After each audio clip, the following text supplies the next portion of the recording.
Today I'm going to show you the basics on how to make yeast, how to make a small loaf of bread, and use very little flour. This is going to be a beginner's guide. You can then use it to make wheat or white bread or any other kind of bread. And then you can also make sourdough. Here are a list of ingredients, but don't worry, I'll include a link below that'll give you full written recipe and nutrition information. The first thing you want to do is make sure you have clean equipment. Always make sure everything is clean when capturing yeast. I'm going to start out with a very little bit of flour, just 1 tablespoon that's been tightly packed into that spoon. And to that I'm going to add in 1 tablespoon of water. I use 2 spoonfuls here because I'm using a half tablespoon measuring spoon. I don't know where my tablespoon is at this point, so don't worry. Next thing you're going to do, you're going to stir this together until it's a nice paste. And that's it. You're going to cover it and you're going to wait 24 hours. You're going to put some saran wrap on top of it, a loose fitting lid, anything that you can have a little bit of holes poked into it. This really doesn't take a lot of effort and you'll be surprised at how quick this is. Now notice, you can either put this into a bigger jar or you can keep it in this. I'm keeping it in this because it's not a lot of yeast at this point and there's no sense in dirtying something else. You don't want to touch that with your fingers because you want a very clean surface. You don't want to add any bacteria that may be on your hands, even with clean hands. Just be a little smart. Use something else to scrape off the extra. And here I am using just a piece of saran wrap and I'm going to poke a hole in it with a skewer. You can use a fork, you can use toothpicks, just get some air circulated. And this is the next day. As you can see, there's not much change, but it's a little watery. You might see the water that has lifted up to the top. It doesn't really smell like anything. You don't see any bubbles. Don't worry, we're going to feed it again. Just 1 tablespoon tightly packed flour and 1 tablespoon of water. And today I found my tablespoon. And I'm going to put this in a clean container and I'm going to mix it up. And the reason why I'm using a clean container is because when you're capturing yeast, you really want to focus on capturing the good bacteria and getting rid of the bad bacteria. That's all this is about. By using clean utensils each time that you make stuff in the beginning, you are ensuring that you're just being extra hygienic, and it's just a step that I like to take. It's not completely necessary. Now scrape yesterday's into today's mixture. You're going to stir this together briefly until it's a nice cohesive unit, and then you're going to cover it once again, wait another 24 hours. It's really this simple to make your own yeast. This is also called the mother, it's called sourdough starter, just starter, levain. It's called a lot of things. All it is a matter of capturing your own yeast.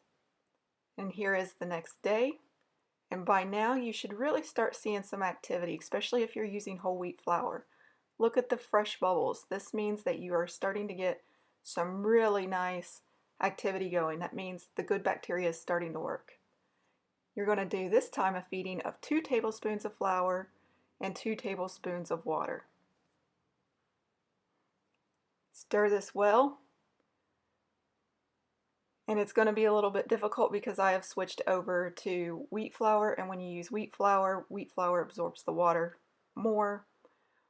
And look at how it's already starting to stretch. It's already starting to form some gluten. This is a really good sign. It means that you're on the right track to making your own yeast. You should also start smelling it, and it should start be putting off some really interesting fumes. Some can smell like nail polish. Other times it can smell like beer. Other times it can just smell fruity. Now I'm going to switch it over to a bigger container. And I'm going to scrape out as much as I can. And I'm trying to avoid touching the sides just because if you touch the sides it dries out and it can just add in more contamination at this point. You're wanting to give the yeast a good chance. This is later in the evening and I want to show you what it's starting to look like. You can see all the fresh bubbles. This means that the yeast you're capturing is really happy. It's starting to populate and it smells absolutely wonderful. As you can see, it's stretchy. And you want to check your yeast really carefully in the beginning. You want to look for blue or black mold. If you see any blue or black mold, you need to start over, as that mold is the one kind of mold you really don't want, and it usually means your equipment wasn't very clean or your flour was bad.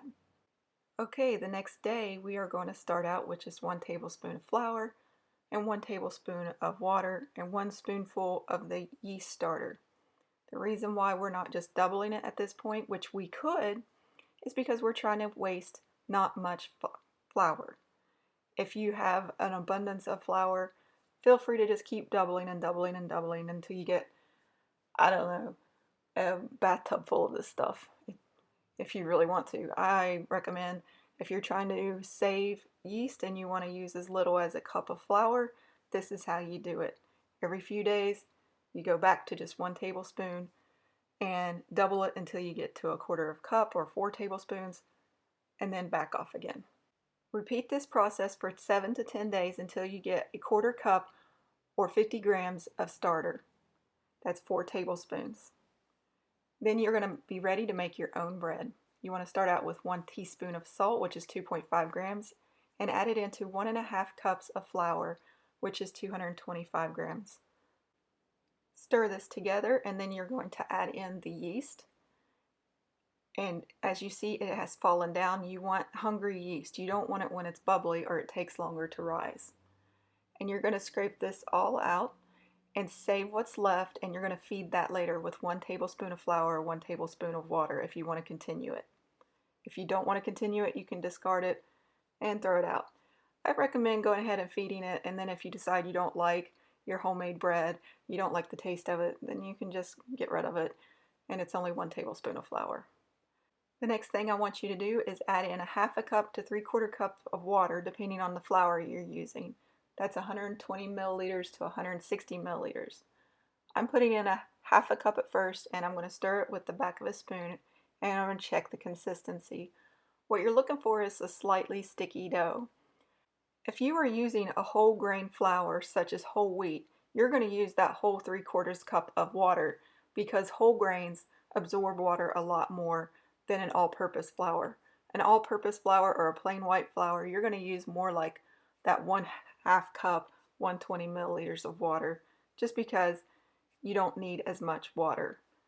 That's why there's a discrepancy, and I'm using the American version versus the metric scales because I want to make this accessible for all of my friends out there that may be needing to make bread today. So let's show you how easy this is. After you stir it and you get some sticky dough, as you can see, it is sticking to my hands. And at first you're just going to kind of move it around and try to pick up all that water and flour. Just push it together. And as you can see, I'm just kind of folding it over and pushing it away from me. You don't have to be an expert when it comes to kneading dough. You don't have to have a special technique. You'll get a rhythm for it for yourself. You'll see what feels the most comfortable for you and how it's easiest for you to do. And if you notice, I'm just kind of going around and picking up all that flour and excess water that's spilled out. If you're more, let's say, clean than I am, you probably wouldn't have this huge mess and be doing that. And as you can see, it's a very sticky dough at first. Don't add more flour, just keep working with it. The stickiness will go away. As you can see, it's starting to pick up all that flour, and it's easily torn, so it's not yet ready to be put onto a tray. Now let's talk about the tray while I'm doing this. You want to grease your tray really well, even if it's a non-stick tray, because if you don't, the bread will stick to the bottom. I also like to use parchment paper as an extra assurance, but I'm going to assume a lot of people don't have parchment paper, so I'm going to just bake it on this non-stick tray, which was actually kind of hard to find because I've been getting rid of the non-stick trays altogether.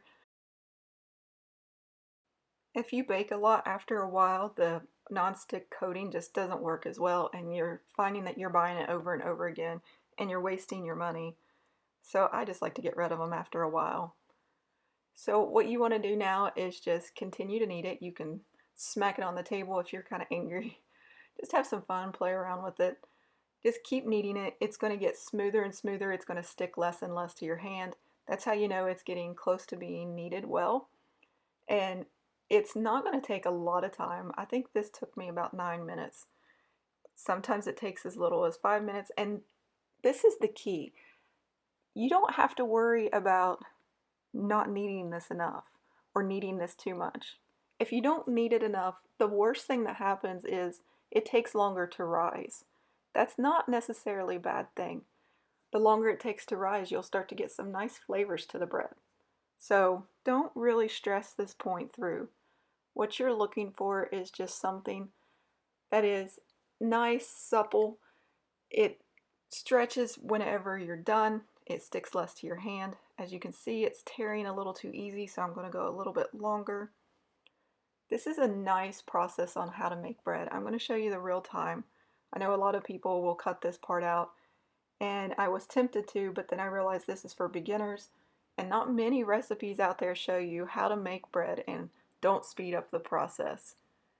So bear with me here. While you watch me do this, let's talk about why it's so nice to be able to make your own yeast. There may be a time where you can't find yeast in the store, or you're just tired of spending money on it because you make so much bread. There's also the benefits of the homemade yeast. It's actually been told a lot of people don't have the digestive issues when they make bread from natural yeast as they do from store-bought bread. I personally have found that to be true. It gives you a lot of prebiotics if you use a whole grain flour, and a lot of probiotics as well from all the yeast. As you can see, when I push into the dough here, it's not bouncing back. It sticks in place. That means I need to knead it a little longer, so I'm going to keep going. Also, once you learn how to make your own starter, the mother, the levain, your sourdough, you can make all kinds of bread. You can make sourdough bread, which I'll include a link here on how to make sourdough bread. And the difference between this bread that I'm making today and sourdough bread is basically the fermentation process. The longer you let your bread rise, the longer it will ferment and it will get a more sour taste, which I tend to like more, but I have friends that don't like the sour taste, and this bread in particular will show you how not to. Okay, as you can see, it's starting to get really stretchy. I can hold it and hang it down, and the dough is not splitting on me, so it is ready. I'm just going to start shaping it into a nice little round disc. Once you get this put into a circular form, you're going to put it on your baking tray, and you're going to cover it, and you're going to let it rise anywhere from 2 to 6 hours, sometimes 8 hours, depending on the temperature in your house and the type of bread you're using. This is not commercial yeast. This is where you'll see the advantages of commercial yeast. Natural yeast takes longer to rise. If you understand that, then you won't be disappointed. I'll include a link below on how to make sourdough bread, which you can do overnight, and you can actually rise it a little bit faster that way. But in the meantime, this is how you have it where you won't get the sour taste. Once again, you want to cover it, let it rise.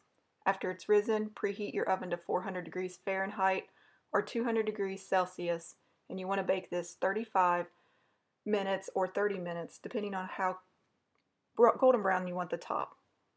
Now, I do need to tell you something. If you use spray, you want to see how this top of the bread on the dome is a little bit marbled. That is because of the spray. It's just something the spray does to the bread. So you can use a dry cloth dusted with flour to cover it, and you'll get more like what you see on this white loaf of bread. Now, if you want to make a loaf bread, all you have to do is double the recipe. And I'm going to cut into both of these so you can see what the bread will look like. And if you can't tell already, Maggie absolutely adores homemade bread. Anytime I pull out that bread knife, she comes running. And this is the whole wheat bread. It's a very dense loaf. When you press on it, it should press back if it's been well baked. And as you can see, the bubbles that has formed while it was rising and baking in the oven. It's a very beautiful bread. It's a very nice, rich, hearty bread. If you like wheat bread, you will love homemade yeast bread. Now let's cut into the white bread. Again, if you want to make this loaf bread, all you have to do is double the recipe that I gave you, and you put it in a loaf tin. Now let's see which bread Maggie prefers the best, the white or the wheat. Which one do you think it was? If you cut 1/2 inch slices, you'll get yourself About 18 slices of bread, which is really awesome. Now, this will taste a lot like French bread. You can add more salt. You can add up to 2 teaspoons of salt. I kept it on the low side for those people that may be having issues with salt restriction.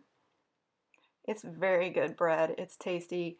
You can eat it within 2 to 3 days. If you're not going to eat it within a couple days, you do need to freeze it because it does go bad quicker than store-bought bread. Now that you know how to make or cultivate your own yeast, what are you going to bake? I hope you enjoyed this. Visit us at jacksonsjob.com for more recipes and be sure to subscribe if you want to see more to come. Have a great day and happy baking.